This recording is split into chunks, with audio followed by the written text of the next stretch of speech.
It was all you could see, snow everywhere. Now, the warning for heavy snow went out on Saturday, January 29th, but nobody was prepared for the more than 3.5 feet that fell over a 37-hour period. And it was piled even deeper in Oswego. Well, as you can see, they've had quite a bit of snow here in Oswego. As we said, about 102 inches. 8.5 feet. Think about that. 8.5 feet of snow. Well, they used helicopters to get badly needed supplies like food and coal to some isolated areas. And the weight of the snow also proved to be too much for some buildings. Inside, this is what it looks like at the west end of Sears Store and Fairmount Fair. I also remember that many of us were snowed in here. We were put up at a nearby motel, but they started running out of food in a few days.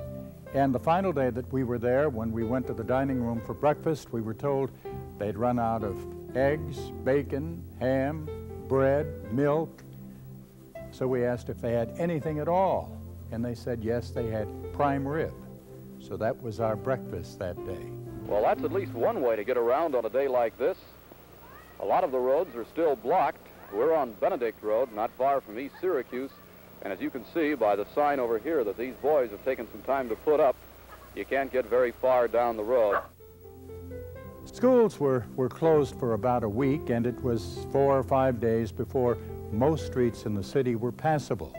And up north, bulldozers were used to clear the way for police and ambulance crews. It's been extremely rough. Of course, we're beginning to see a little daylight here, and we hope by mid-afternoon with the equipment which we have finally managed to get from the state, that once we get the plows going, we'll be able to have a little bit of traffic control, which is, of course, as you can readily... One of the local leaders charged with handling the emergency was then Onondaga County Executive John Mulroy, who reminisced about the storm and its aftermath.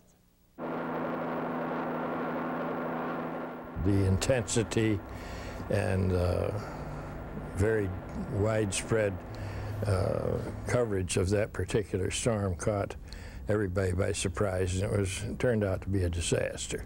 John Mulroy was Onondaga County's first county executive, and he was at the helm when the blizzard of '66 hit.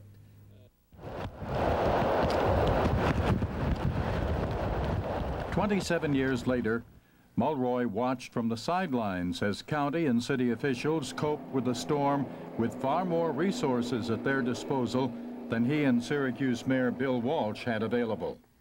People didn't have snowmobiles in those days, and they didn't have four-wheel drive vehicles. And it was a much slower process getting out. Remember, there were city streets even that weren't open for a week. And Salina Street had 20 feet of snow in it.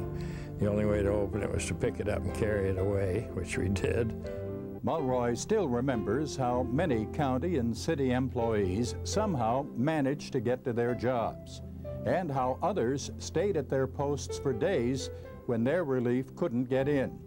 Another example of community spirit at its finest. Central New York.